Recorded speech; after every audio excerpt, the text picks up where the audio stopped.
Today is Friday, November 14th, 2025, and you have found the Living Youth Podcast. I'm here once again with my podcast co-host, Mr. Wallace G. Smith. Mr. Smith, big week, Council of Elders here. How you doing?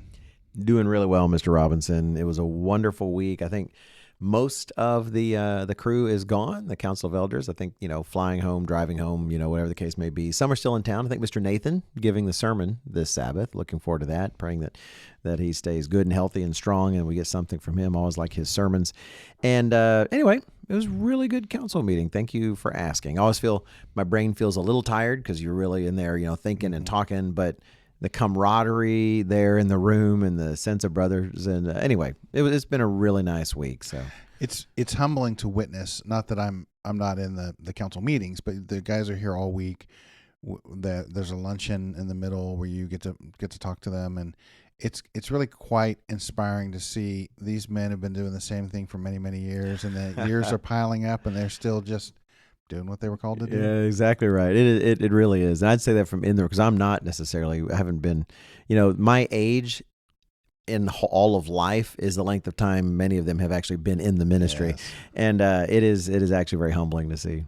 Okay, so what are we going to talk about on the other side of the break? All right, on the other side of the break, the fact is, and we know this kind of day differs date-wise from country to country and people to people, but in the United States, we find ourselves in November, which is the month in which the American Thanksgiving Day comes up. So Mr. Robinson and I have been talking, and we thought, actually, rather than talk about what we're thankful about, we've done those kind of things in the past, that we'd actually like to take a look at gratitude in general by looking at its opposite, ingratitude, and discussing some of the dangers of that. So that's our focus today.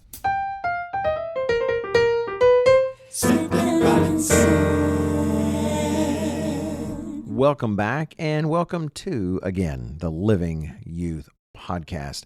Mr. Robinson and I were talking in the lead up to this that in general, it seems to us, and we hope this isn't personally offensive to any of you, but that overall, at least here in the United States, I would say perhaps in Western civilization more broadly, but we seem to have a pretty ungrateful society.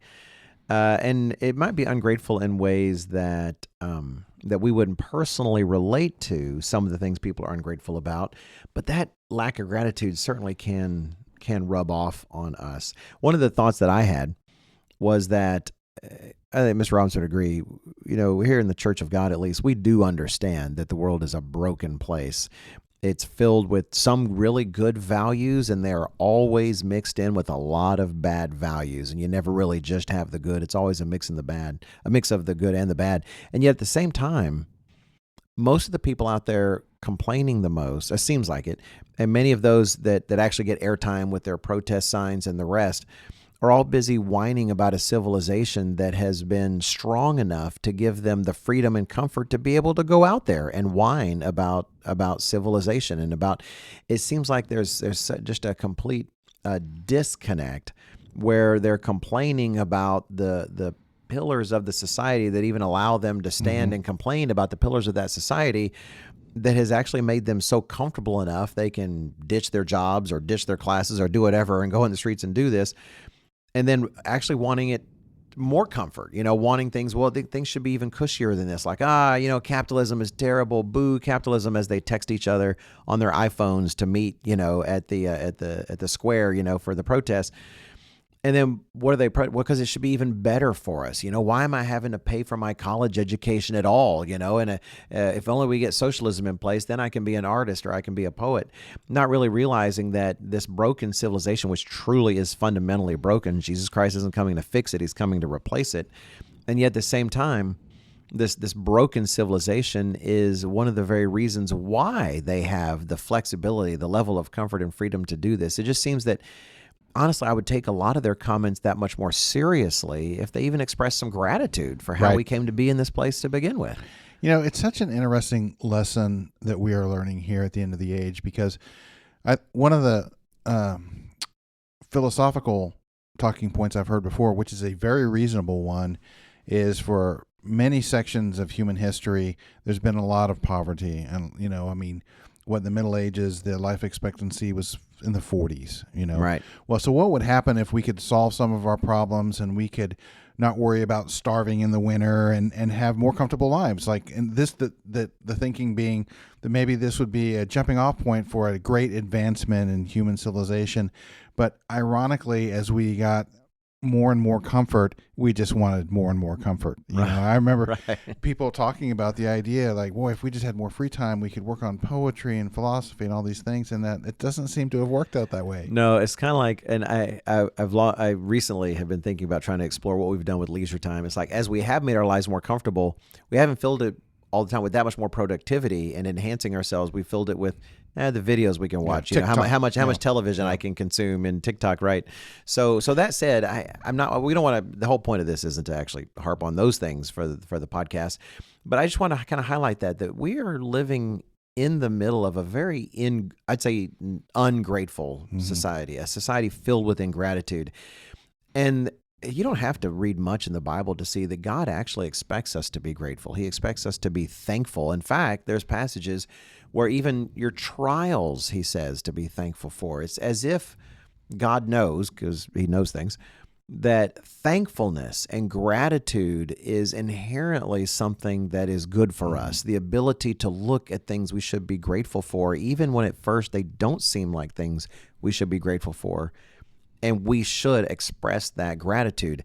The mirror image of that is, if he thinks that way, then, and because we're all about biblical thinking here on the podcast, well, then ingratitude must be dangerous in some way, right? It must not be good for us. And that's what we're willing to focus on today. Is the Bible gives us many examples of ingratitude, some of which we may not notice them for what they are, and kind of helps to highlight the dangers of that approach. Well, you kind of just hinted at it just now leading up to this point, which is, frankly, another way you could put it is like the danger of the lack of struggle. Like, I remember talking about the rise of the Persians. Well, when the Persians were ascendant, they called it the wooden, not slippers, the wooden, what do you call sandals? The wooden sandal time. Hard, unyielding. Oh, really? But it made you hard and tough. And then later, when they were ruled over huge areas of the world, it was the silk slippers phase, And I think about that in my life. I mean, I grew up right at the start of some real modern luxuries. Well, we both would have. But I remember the first time I encountered an outhouse, and I was like, you've got to be kidding me. And that's the way most of humanity has used the bathroom in one way or the other for a long period of time. To have at the time, Western style toilet in plumbing inside the house and all these great luxuries and air conditioning. I grew up primarily with air conditioning. You don't realize how it's been in the past. And so it's all too easy to just take that for granted. But we need some level of struggle to appreciate overcoming those kind of things, and then that makes us, and automatically puts us in a more thankful attitude, because we understand how things could be. Yeah, you don't take the things you have for granted. And I think in several cases, what we're going to see today in these biblical examples, we are going to see individuals, peoples taking things for granted when instead they should have been thankful. So we have just a few examples to go through today here on the podcast. Actually, Mr. Robinson, do you want to launch into the first one there? Yes. I appreciate you putting that one in there. I think we have actually some pretty excellent examples of people not being thankful. But in my opinion, well, that's tough. I'm more of a top 5 kind of guy and not the most kind of guy, if that makes sense. Like, so this is in the top 5, but I don't know the ranking within the top 5. Yeah, exactly. In no particular order. But if I was going to push one up towards number 1, it would be the lesson of the children of Israel during the wandering in the wilderness. Yeah. Because from time to time, they were pretty convinced that God went to a lot of effort to free them from Egypt and Pharaoh just to go kill them in the wilderness, Yeah. So my story today that I wanted to bring out as a great example is, the context is kind of important here, is Israel is on the verge of entering the promised land. I mean, it's been, and I think this is actually something that they understood that they were on the verge of. So you're talking about 38, 39 years in the wilderness. It's going to come to an end. There's some areas that God has told them, hey, listen, we're not going to travel through that area. We have to go around this area. And so the response is just stunning, because when you think about all the different things God did for them while they wandered in the wilderness, which, by the way, was their fault. Let's not forget that. That's right. They, That's right. They could have been They in could have 40 gone- years earlier. They could have been eating giant grapes and doing all that stuff. Right. Right. But you would think, because they've now kind of had turnover of a generation. Mostly at this point, Israel should be made up of people who had not lived in Egypt, Right. for the most part. So let's look at Numbers 21, verses 4 and 5. They're salty, if I may say, that they have to kind of go this out of the way thing, and it just crushes their spirit, and they're what does it say? Discouraged. Okay, so let me read this. November. Numbers 21. We'll read 4 through 7. Then they journeyed as Israel. Then they journeyed from Mount Hor by the way of the Red Sea to go around the land of Edom, and the soul of the people became very discouraged on the way. And the people spoke against God and against Moses. Why have you brought us up out of Egypt to die in the wilderness? For there is no food and no water, and our soul loathes this worthless bread. Wow. We'll pause there just for a second, because, I mean, can you imagine? You don't even have to be God. Let's just say you were a powerful, benevolent king that was looking out for these people, and you knew they were going to have a hard time getting the food they wanted, and so you provided this food for them. But 40 years later, they're sick of your food and your support, and they're not thankful for it, and they call it worthless. I mean, you talk about unthankful.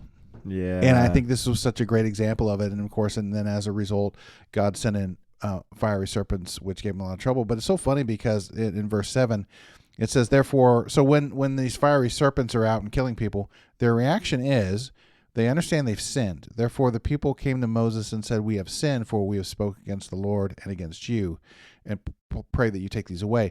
But they still don't seem to express gratitude. Maybe I'm reading too much into it, but it doesn't say anything like, oh yeah, maybe we should have been thankful for that.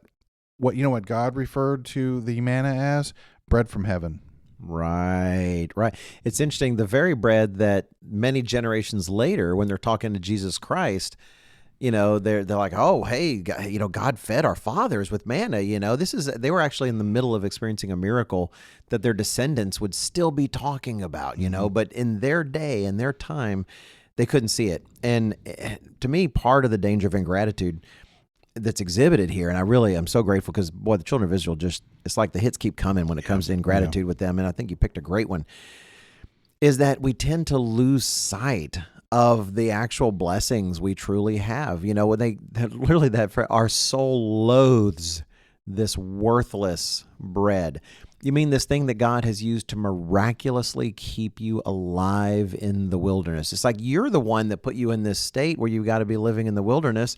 God could have said, yeah, well, go find something, go do it. 40 years later, he could have said, fine, you guys don't want my help, just go do it yourselves. He says, I'll get rid of this generation in a lot quicker than 40 years if I just don't let you have any food. So instead, he actually bends the laws of reality, if you will. He actually creates a miraculous food for you. But here's the thing in terms of blinded perspective. When we're in bad spots, and that's one thing I want to give them. This is where I'm going to start like I'm more sympathetic. I'm not sympathetic, but the fact is God does know we're dust, right? God doesn't necessarily give us permission to have a bad attitude, but it doesn't mean he doesn't necessarily recognize why and when it comes up. If you look at these people, you look at them complaining about the bitter waters, you look at them, all these different circumstances, we need to not just look at them like they're zoo exhibits, and we need to recognize them for how we could relate to them. And it really is interesting how we ourselves can even forget God's goodness and graciousness and blessings whenever suddenly we're in difficult circumstances and we're just surrounded by our aching feet and our aching body and the fact that, why can't I get a different kind of food every once in a while?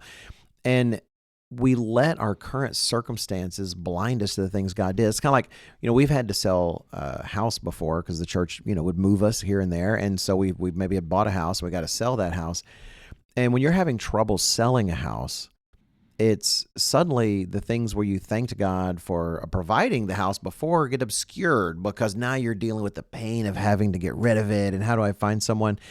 And gratitude, I think, if we can maintain a sense of gratitude and push off the ingratitude, it allows us to remain connected to the things we really should be thankful for and the people we should be thankful for.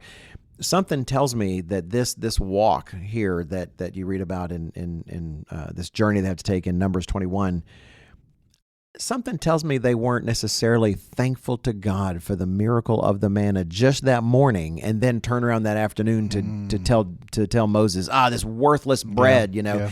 Now, if you can maintain that gratitude, if you eat that bread in thankfulness and goodness of heart, recognizing, I'm so grateful, God, that you continue to feed me. I'm literally eating out of your hands in a very real way every day.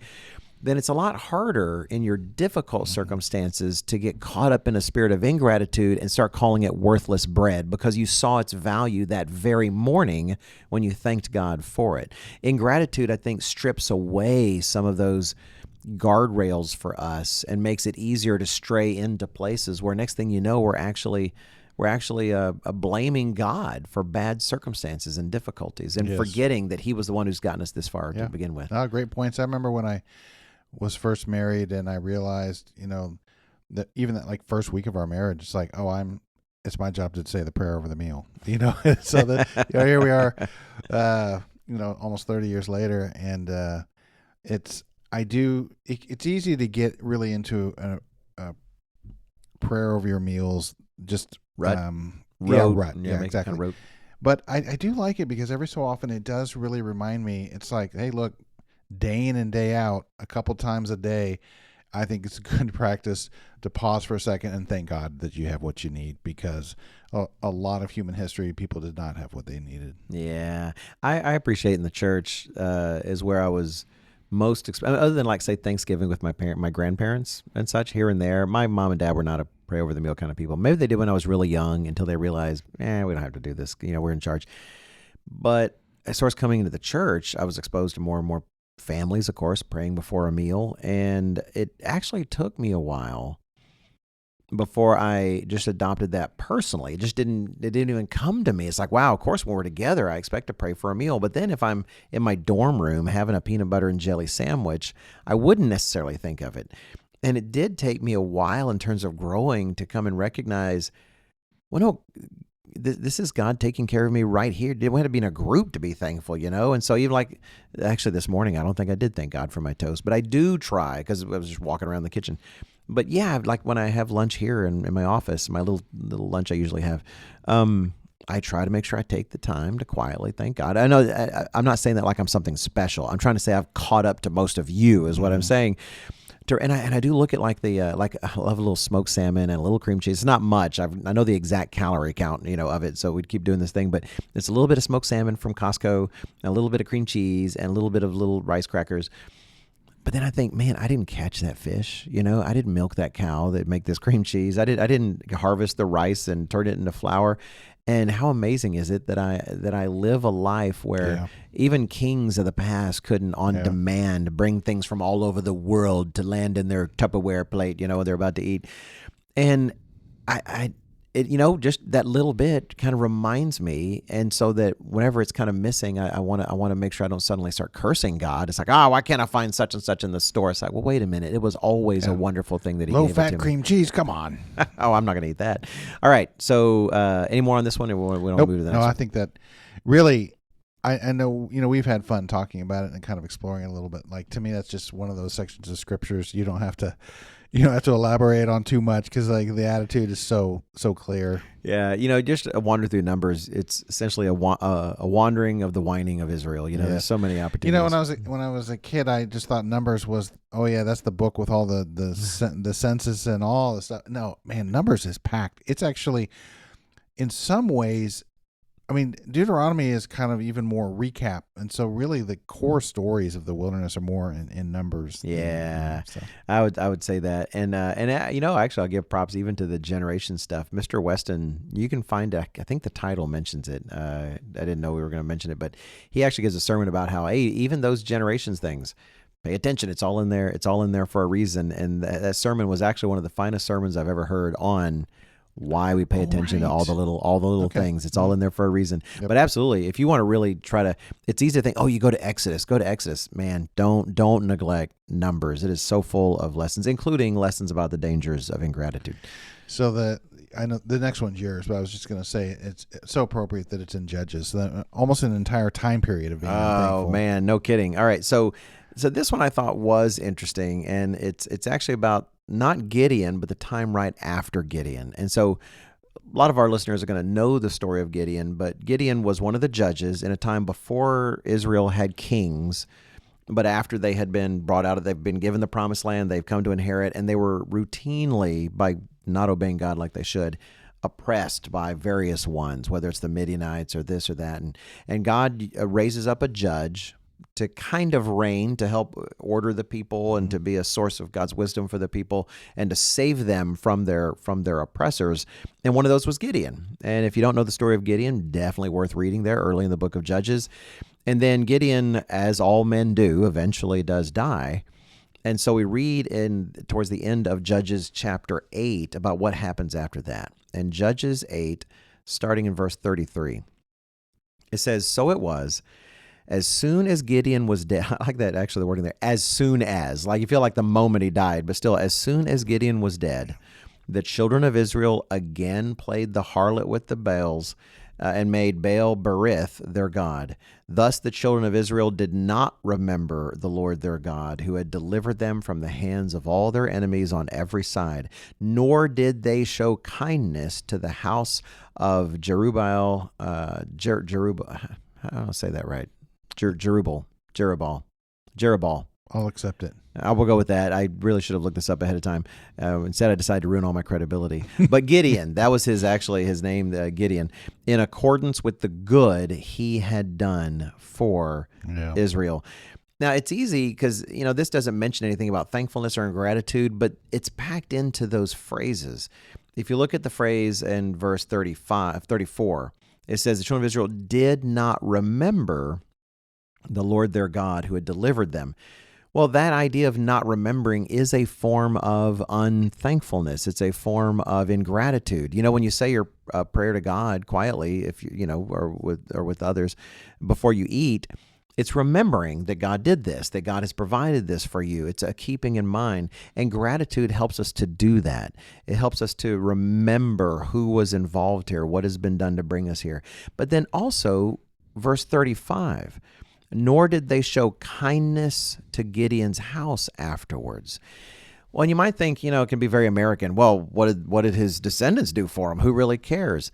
But man, I've learned to appreciate that more and more, that anytime I see a kindness done to my children, it feels like a kindness done to me. It's just like there's nothing like wanting your descendants taken care of. And there is a connection there. And when you really appreciate what someone has done, and then you find that someone is connected to them, it's an opportunity to express your gratitude. It's an opportunity to show some appreciation, and it should make a difference. In this case, these phrases do indicate a lack of gratitude, and that's absolutely important. If we forget, if we are filled with a lack of gratitude, or if we're not filled with appropriate gratitude for the blessings that we have, here they had no oppressors. It said, well, if we don't have proper gratitude, we begin to forget how we came to be in this wonderful state in the first place. And so what happens after this?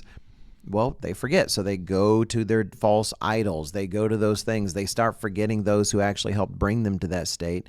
And so everything they represented, all the faithfulness they represented, starts to get forgotten. And next thing you know, they're back in the exact same state that they were in before God had used Gideon to save them in the first place. A lack of gratitude for the blessings we're given is a surefire way to ensure that those blessings just aren't going to last. It actually reminds me of a couple of things. It's sort of, to me, potentially the difference between being sorry and having true regret about action and, oh, I'm sorry because I got caught.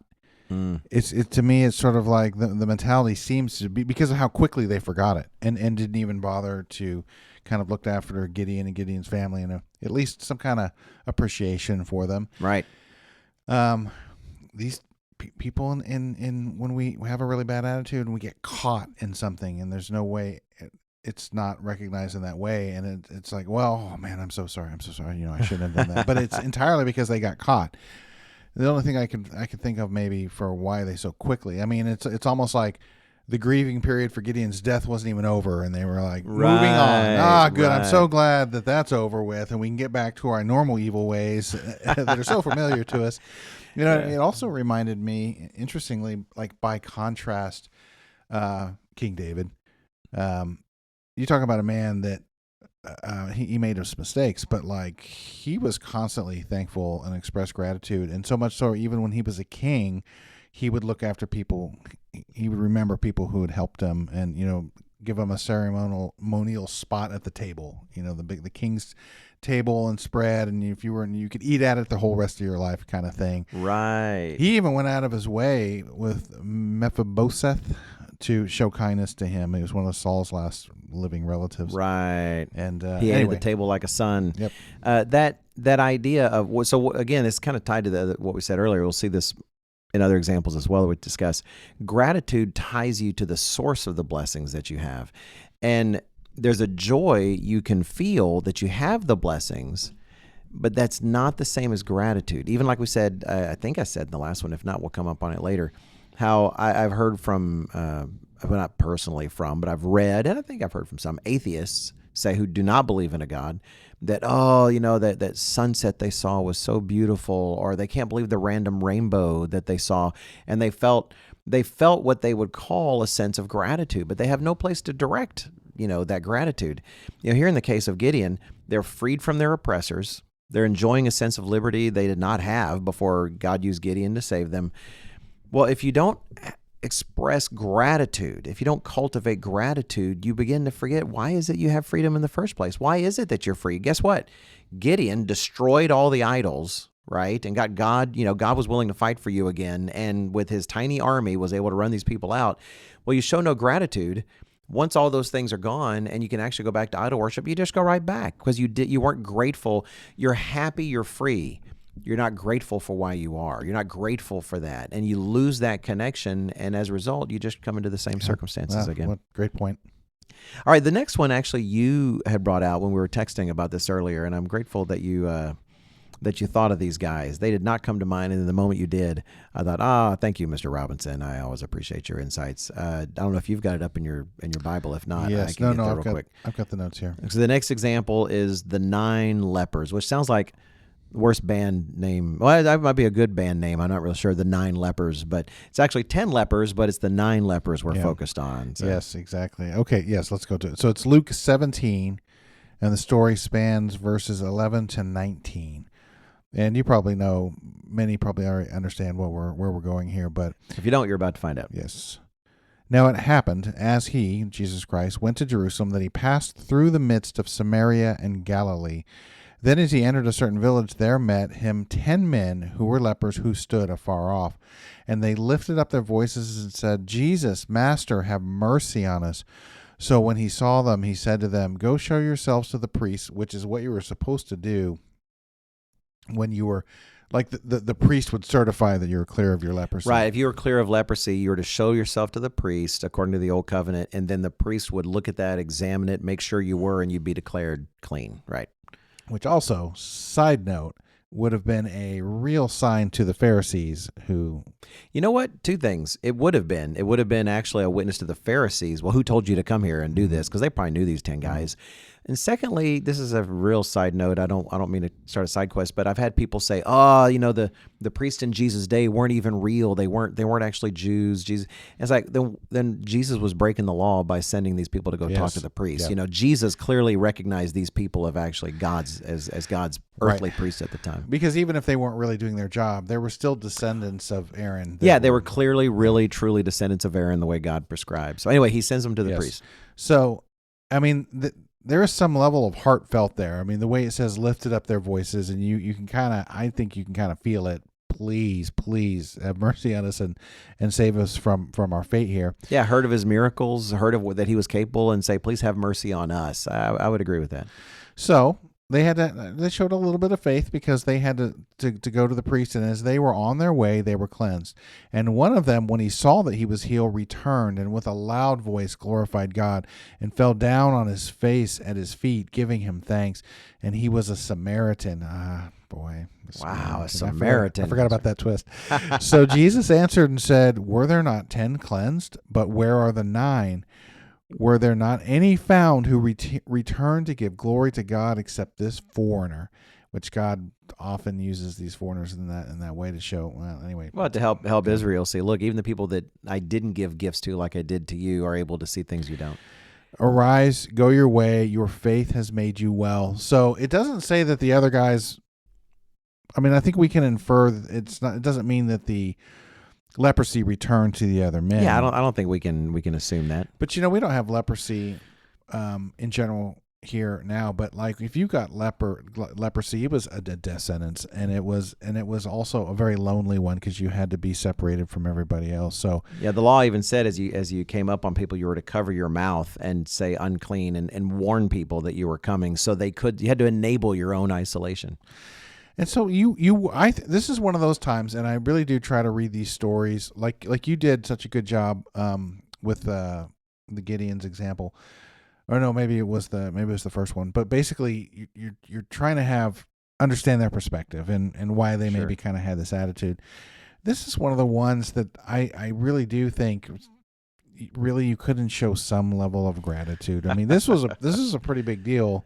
What Jesus Christ did for them. I mean, I know there's lots of miracles and we should be thankful for all of them, but that it would only one person that would come back and thank him is to me surprising. If I hadn't heard the story before and I was trying to predict the outcome, you wouldn't have thought that. I wouldn't have thought that.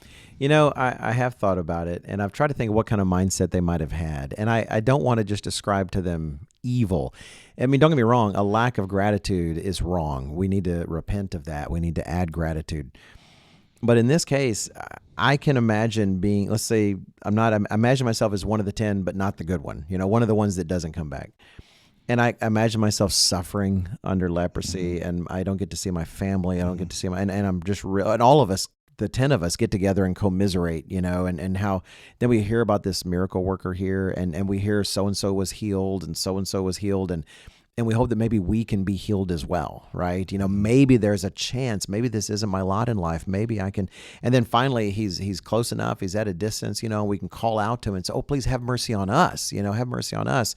And then he gives this kind of command, which is interesting in the nature of the command. If he had done it right there, well, then it'd be even harder not to express some kind of gratitude, right? Because he's right there. But by the fact the miracle happened at a distance, it was a test of gratitude, right? Because you actually had to put effort in to show that gratitude. So he says, "Hey, go show yourself." It's kind of funny. Go show yourself to the priest. You're right. That did take some kind of faith or something because they weren't clean yet. It's on their way there, they discover they're cleaned. And then I thought, okay, put myself in that moment. I've discovered now. Well, kind of like I mentioned earlier, I'm filled with a joy. This is everything I wanted. This is everything I hoped would happen. And who knows, maybe I'm even walking around praising God. I'm saying, "Oh, look, mom, dad, or wife, or whatever. Look, God's healed me. God's made me better." And I realize sometimes why, this is when I go back to think of my own development, is that sometimes, I could ask for a blessing. And how many of us, if we go back in our own lives, think of maybe things we've prayed to God about, and maybe we just kind of threw some things out. They weren't like, "Please save me from dying" or something, but maybe it's a small thing. And then we are granted that thing. Yes. And we don't happen to think that night in our prayer, "Hey, remember when I asked you for that? You did that. Thank you for that." Catch myself doing that. I don't want to say all the time, but more than I should think. I'll remember later and try to be thankful about it. But it's so easy, it really is, when some kind of thorn in the flesh is kind of taken away, and so much better. And you've been praying about it for weeks or months, and then we forget to.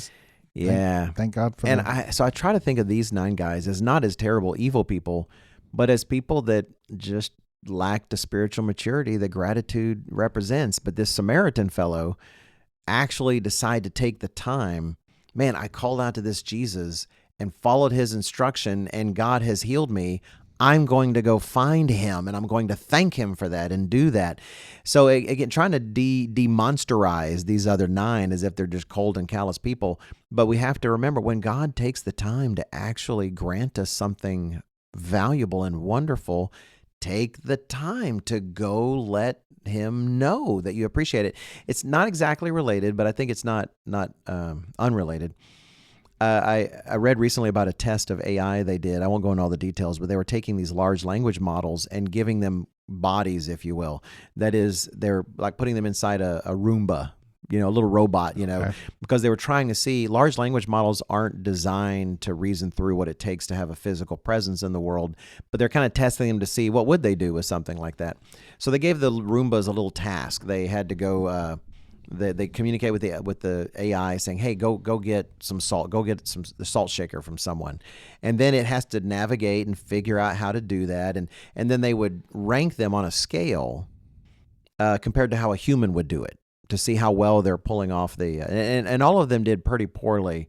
But the interesting thing I thought was even the humans did make 100%. Like what they had ahead of time set a standard for what is the best way to fulfill this. And if you checked off all the boxes, you got 100%. But even the humans, on average, did not score 100. They scored 95.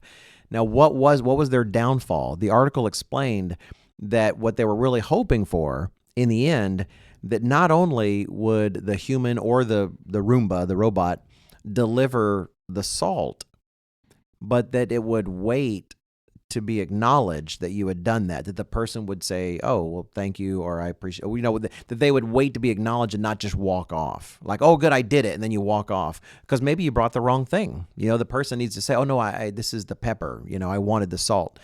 But even in the cases of the humans, enough of them just simply walked away and didn't wait for any kind of acknowledgement that it lowered the scores of the humans. Now, that's not exactly ingratitude. But to me, it does seem kind of related, that we've kind of lost a sense that, you're working with people, you're dealing with people. In this particular case, this guy had the wherewithal to realize, you know what? I owe God my gratitude. I owe this man, this Jesus, my gratitude. And he saw it as a step that was necessary to take. And I've had to grow in that way, and I know I haven't completely, where I'll want things and pray for things, and then forget to go to God and actually, "Oh, by the way, that thing that I kept telling you about, you did it. You thank you. Thank you for that." And I have gotten better, but I wouldn't say I'm perfect yet. Hopefully I'm better than 1 out of 10, like the lepers, but I don't know that I'm 9 out of 10 yet, so still working on it. Hope that humanizes them a little bit. That's actually really... That's actually a good point, Mr. Smith. I wasn't expecting a good point. No, it's actually pretty easy to fall into not appreciating good things that have happened to us. It's easier to be in the 9 lepers spot, But that's something so dramatic. It is harder to imagine, but I feel like we should try. Okay, the next one. And the next one is kind of blatant, but it was this next one where actually things really settled in for me. And that is, I might have even called this in the, I can't remember, we'll find out, in the uninspired titles here in the subheadings in the New King James.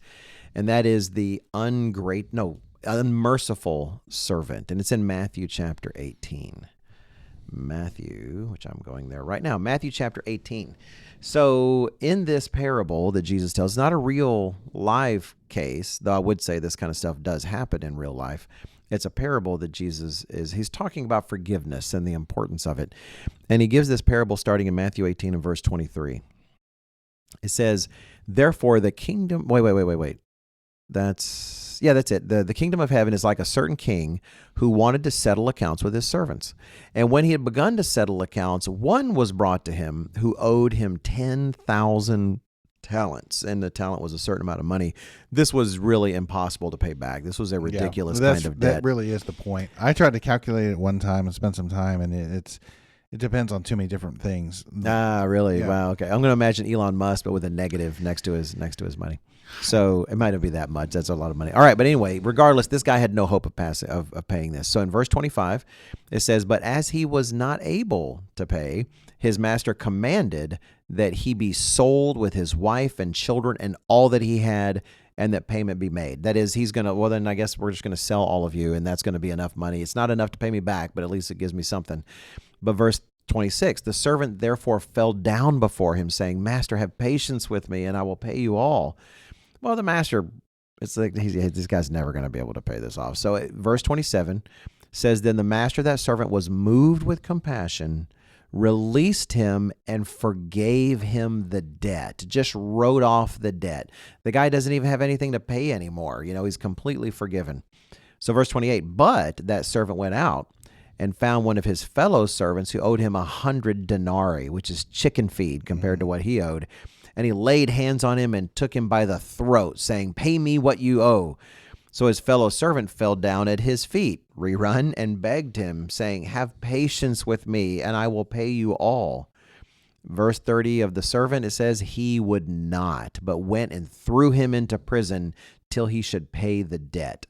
So when his fellow servants saw what had been done, they were very grieved and came and told their master all that had been done. Listen, I always really liked it that the other people witnessed this. Was like, that's appalling. I can't believe you just did that. Yeah, and they were actually bothered enough to say something about it. So verse 32, Then his master, after he had called him, said to him, You wicked servant, I forgave you all that debt because you begged me. Should you not also have had compassion on your fellow servant, just as I had pity on you? And his master was angry and delivered him to the torturers until he should pay all that was due him. Now, the surface lesson is right here, verse 35. So my heavenly Father also will do to each of you from his heart, if each of you from his heart does not forgive his brother his trespasses. And now, of course, that lesson should not be ignored. This idea that God has forgiven you, guess what? He expects you to forgive what other people owe you as well. That it's expected to pass on. But I do see this as an example of ingratitude. That is, he saw the blessing of being freed, right? And now the weight of having to pay all this money is off of his shoulders. And instead of actually being truly filled, now maybe who knows if he said words of gratitude. Oh, thank you. Thank you so much. Oh, I can't believe you've done that. That's so nice of you. But I would dare say he was not truly, and this is speculative, not truly filled with a spirit of gratitude, because there's something different about gratitude and joy. And again, we've already mentioned this, but this really to me brings it kind of home. You can be filled with joy about your new condition. You can even realize it's something you didn't deserve. Man, I didn't deserve this. I'm so glad. Boy, honey, can you believe it? We never expected this in a million years. Our dreams are coming true. But gratitude does something very specific, and it's why atheists who feel a call to gratitude can never truly be expressing gratitude. Gratitude brings into view the relationship of the two individuals or the two parties involved in that circumstance. There's you who has received whatever it is, and there's the one that has granted it. And real gratitude, at least in the way we're talking about, this kind of actual thankfulness, involves a recognition of the relationship that I have received and perhaps did not deserve, and this other one has given. Otherwise, you're just focused on the joy, the happiness, that you're so glad that you've received what you did. But this person failed, the example in the parable, failed to recognize with real gratitude, you know what, I've received something I did not deserve. And when you actually are grateful, it elevates the one to whom you are grateful in your own eyes. We're raising them in esteem in some kind of way. And if he had actually been, I would suspect, this is again maybe speculation, if the individual in the parable had truly been filled with gratitude, recognizing, man, in a sense, I kind of owe this person something more than money ever did. Now I owe him my example. Yeah. I owe him a behavior. I really do. He would have been that much more likely to have turned around and wanted to emulate the behavior he was grateful for. So in the end, he wasn't grateful for a mercy. He may have been grateful he's got more room to make money again because he can make money and not pass it on. In fact, who knows? Maybe if he wasn't freed from the money, he wouldn't have tried to go to this servant to get his 100 denarii, because even if he got the 100 denarii, he has to give it to somebody else anyway. Instead of being quote unquote grateful for the thing you have, looking more broadly, what is it this person has done for which I should be appreciative? And if he'd been grateful for the mercy extended, I think it would have increased the odds that he would have actually been merciful himself. Gratitude brings into view this relationship between two individuals, not just the thing that's a matter of exchange. Yes, yes. I hadn't thought about it exactly like that before in terms of like the idea of paying it forward. Well, I can't remember who funded it or where it came from, but there were some commercials on TV for a while that showed somebody doing an act of kindness for another person. And the whole theme of the commercial was then those people for the rest, then that person did something nice for another person. And then that person, thankful for what they had done, did a nice thing for the next.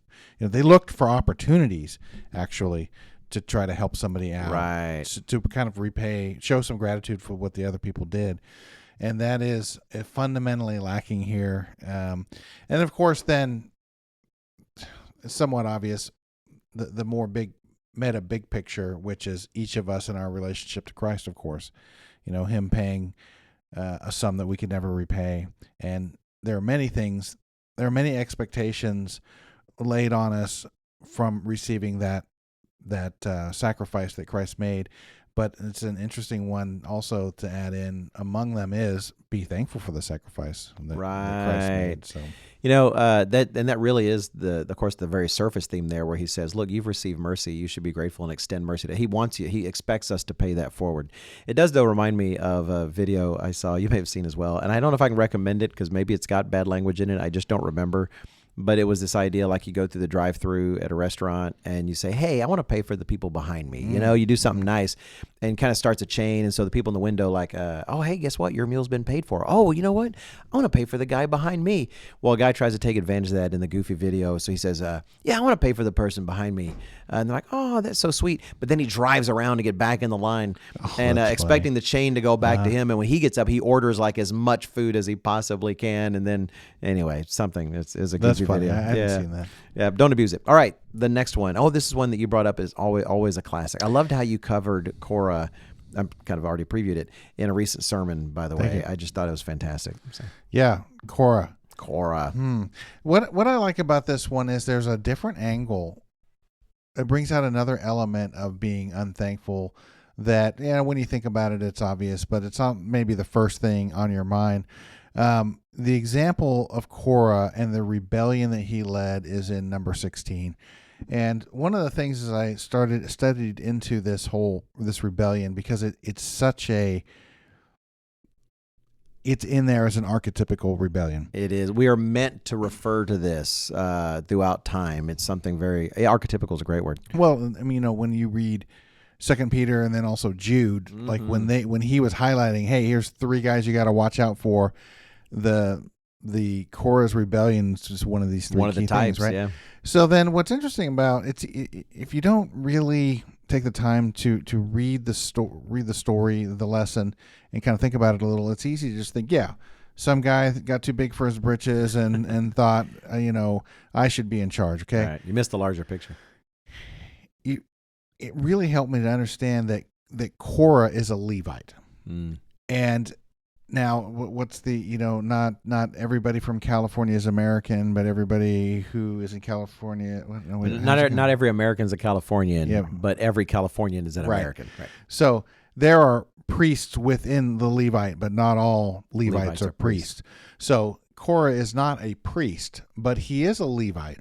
And he gets together with some Reubenites, and one of the commentaries speculated, which I thought this was not a bad speculation, was that not everybody in the tribe of Reuben had gotten over the loss of the being the firstborn and the perks that come with that. Interesting. So you really can kind of make a case that here's kind of some of the ministry, I think, is one way you could actually look at this. But not only that, so Korah with some notable Reubenites, and then as the story brings out, and another 250 leaders of the congregation of Israel, men of renown. These were well-known people, and they came and challenged Moses. Well, they didn't have numbers to read, so they didn't know that was a bad idea. Well, no, they should know it was a bad idea because they would have witnessed a lot of this. Yeah, they might have witnessed, yeah. This is not the first or maybe even the second challenge to Moses' leadership, and by now they should know you don't challenge Moses in his leadership. I mean, Aaron and Miriam, and that story is only a few chapters before this. And they fell prey to this kind of attitude that, hey, look, we're the congregation of Israel. God brought us all out. He's working with all of us. There's this idea that all the congregation is holy. He's not. God's not just worked through you, Moses and Aaron. Right, he's worked with the congregation, exactly. the people. So let's come down to number 16:3. It'd be tempting to read the whole thing, but we will we'll just stick to the core things here. Well, no, actually, I do have 1 through. Let's read 1 through 3. All right. Now Korah, the son of Ishar, the son of Kohath, the son of Levi. So it's not like, my point is, it's not like he's just a random member of the congregation. He has standing within the community. He does have religious responsibilities. In fact, I think my research showed me that his larger family was specifically in charge of some of the instruments in the tabernacle. Then we notice here, the sons of Reuben took men. Verse 2, and they rose up before Moses with some of the children of Israel, 250 leaders of the congregation, representatives of the congregation, men of renown. They gathered together against Moses and Aaron, and they said to them, you take too much upon yourselves. Hold on, my notes just jumped there. Oh, that's my fault. Sorry about that. I hit your notes. You take too much upon yourselves. Can you imagine saying that to Moses? For all the congregation is holy, every one of them, and the Lord is among them. Why then do you exalt yourselves above the assembly of the Lord? And we can read sections where Moses himself got frustrated with them, and it was like almost an element of, hey, listen, I don't want to be over these people anymore. So. But it's in the answer that we start to realize there's a really important element of a lack of gratitude. And it's just a lesson to us that it's all too easy to get caught up with what's going now, an inflated sense of importance, and you lose track of, hey, you're frankly blessed to be in the situation you're in. So skim down to verse 8. Then Moses said to Korah, hear now, you sons of Levi. Is it a small thing to you that God of Israel has separated you from the congregation of Israel to bring you near to himself, to do the work of the tabernacle of the Lord, and to stand before the congregation to serve them? And that he has brought you near to him, you and all your brethren, the sons of Levi, with you, and you are seeking the priesthood also? That's a real key, that they were really kind of going for the gold here. Therefore, you and all your company are gathered together against the Lord. And that's another thing when we think about leaders, church government, frankly. I mean, this story applies very directly to us today. When God has, when you follow the church, if you follow biblical government as we do, and God has assigned a leader, God supports that leader. And so therefore, once again, this is not the first place that this kind of wording is used here. They aren't actually rebelling directly against Moses and Aaron. They're just kind of figures that you're frustrated with. The real rebellion is against God. And what is Aaron that you complain against him? And so, I don't know what you have to add to it, but here we have somebody who has a real standing. Like, this is what Moses just lays out. Look, you guys think it's no big deal that God separated you even from the congregation of Israel, gave you these responsibilities, frankly, gave them some real status within the community, but that's not enough. We want more. You're not the only one that's done that God's worked through. We're here too. And that God made the very clear distinction between the priests and the Levites in terms of what their roles are. Right. And that really what they ultimately wanted was to be a part of the priesthood, something they could never do because they weren't direct descendants of Aaron. That's right. Moses made that really plain.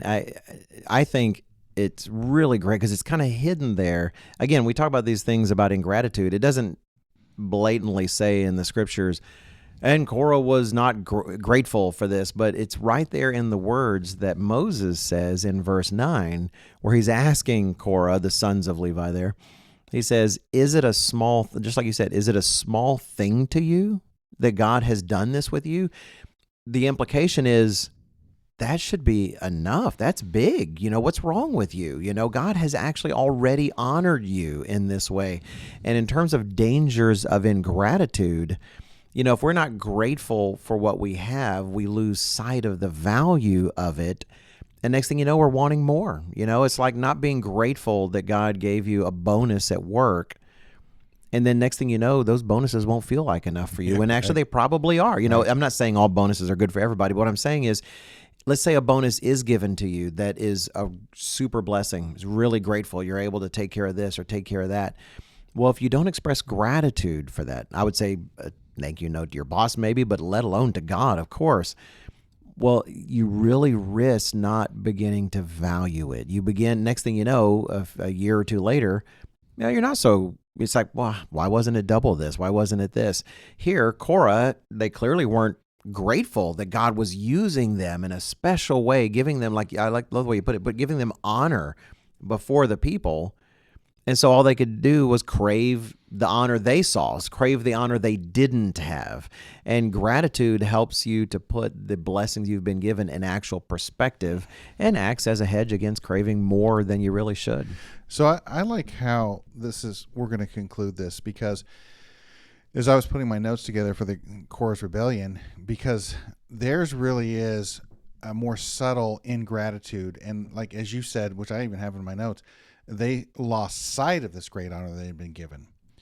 And they forgot to be thankful. Hey, I can't believe that God thinks I'm worthy of serving the congregation in this way.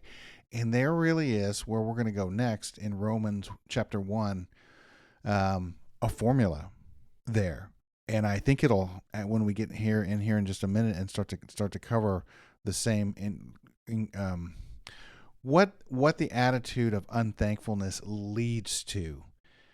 And you can see a bit of a formula in there, and you can start to see why, I see a component of how Korah and his friends got to where they're literally challenging Moses. I mean, it's not even like some random leader of Israel. I mean, it's Moses, just the archetype of, right. of leader, him and David. Yeah, I'm really glad you think of it that way, because we did think this was a good one to wrap up with. So if you're thinking, oh man, when are these guys going to shut up? Well, don't worry, very soon. Because this one seems kind of broad. Yeah, we're about to conclude. That's always a dangerous thing for us to say.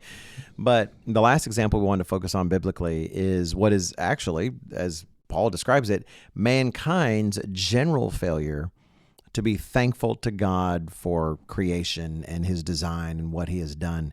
And he may not be talking about all of mankind, but I would say in this day and age, it applies even more broadly than he was thinking about it.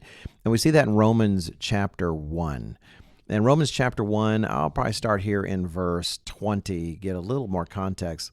Well, I mean, actually, we'll go ahead and start in verse 18, get a lot of context.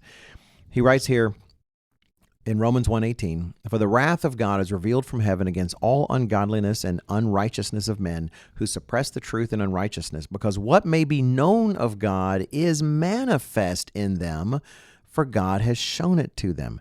For since the creation of the world, his invisible attributes are clearly seen, being understood by the things that are made, even his eternal power and Godhead, so that they are without excuse.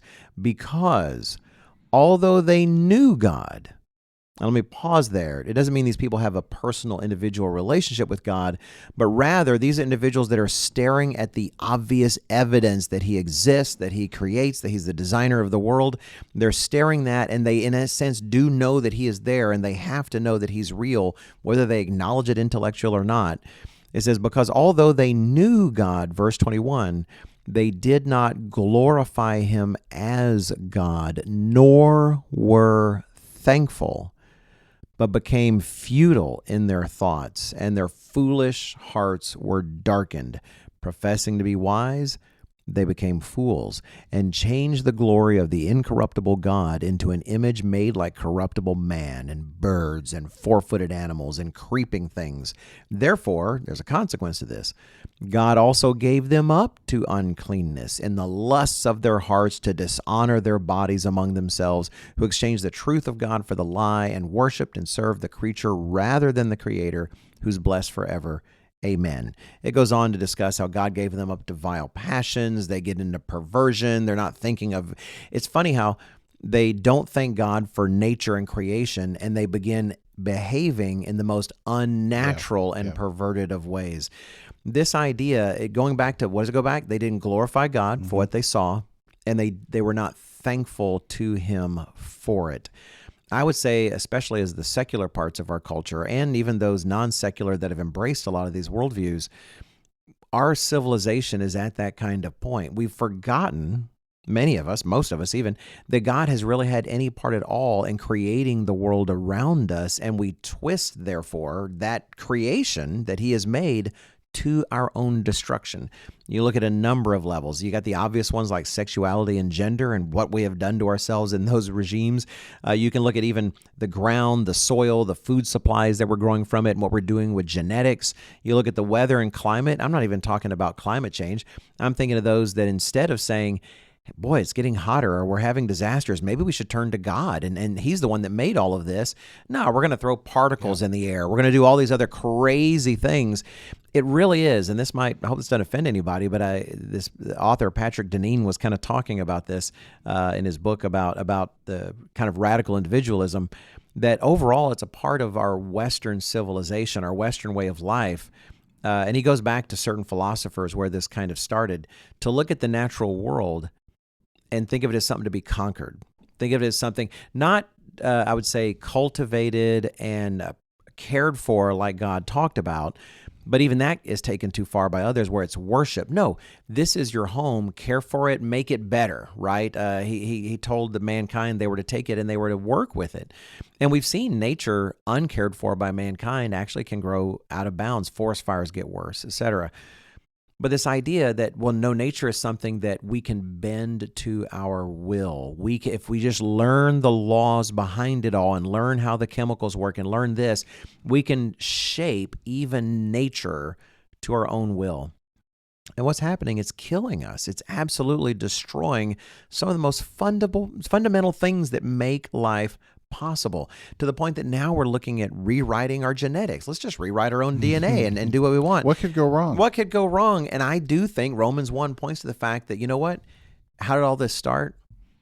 When you looked into creation and saw something wonderful, you didn't glorify God for it, and you didn't thank him for it. And when you don't thank God for what you have, you lose the connection between him and that thing. So yeah, I would actually say what we're suffering in modern civilization on multiple levels is fundamentally due to a lack of gratitude toward God. Well said. I have one thing I would add to kind of tie it back to Korah, that you let me know if you think I'm maybe taking it too far. But like, I can't wait to say on the podcast one day, Robinson, you're taking it too far. Yeah, that would be exciting. Let's dial it back. Because there really is a formula that gets unpacked here. You know, like I would argue that not only, so in our modern age, we have more evidence than ever that would a creator would make way more sense than something else. And I would argue that it kind of gets, a lot of it gets kind of covered up. So it's like even more than just not giving God, acknowledging, oh, he is the creator. Because a lot of this fundamentally comes back to him in his creative function. So then that means everything that we see around us and observe is from his creative act. Well, we don't want to give him credit for it. And then it becomes this whole, well, if there's no God, then there must be some other explanation for all this. So then they go through all these other explanations for, like, we kind of focus in on the more primitive idol making here. But the idols can be more sophisticated. But they're still dumb ideas about how we got to where evolution we are. In many ways, the theory is an idol. But the key to me for how I applied this to Korah was in verse 21, because I think it's interesting the way it's worded here, because although they knew God, and I think for what Paul has in mind here, you brought that out really well, and it's kind of a broader sense of that. But here, if you go back to Moses and Aaron and Korah and what they've witnessed in the last 40 years in the wilderness, God was working with them fairly directly. Very obviously. Yeah. Right. So they knew God as well as they could without God's Holy Spirit. Like, they'd seen him in action and how he'd operated, and also, by the way, how often he always backed Moses. Yeah. Okay. But they lost sight of that, and they didn't give God the credit or the glory for their esteemed positions they were in. And then what happened? Well, they weren't thankful. So then their futile, their thoughts became futile, like no value. No value. Right. Exactly. And then what happens? Their foolish hearts were darkened. In other words, their understanding diminished. And so they made up their own ideas about how, well, we could be the leaders of Israel. So that's like a more micro version of kind of what Paul's saying here. But man, I love it. I love it, Robinson. Makes me wish we'd actually started with Korah. Then we could pretend we wisely brought it all the way full circle, Yeah. Every minister who's given a sermon they're relatively happy with, and then later think, wow, what if I'd started off with this instead? Exactly. So, no, I love it.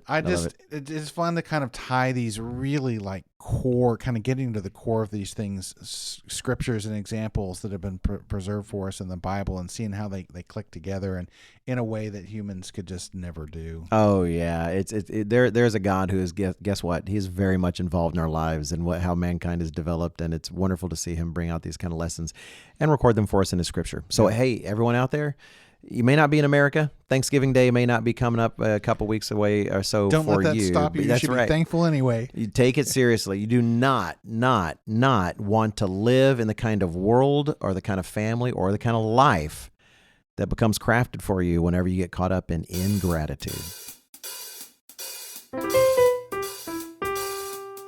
Smith and Robinson.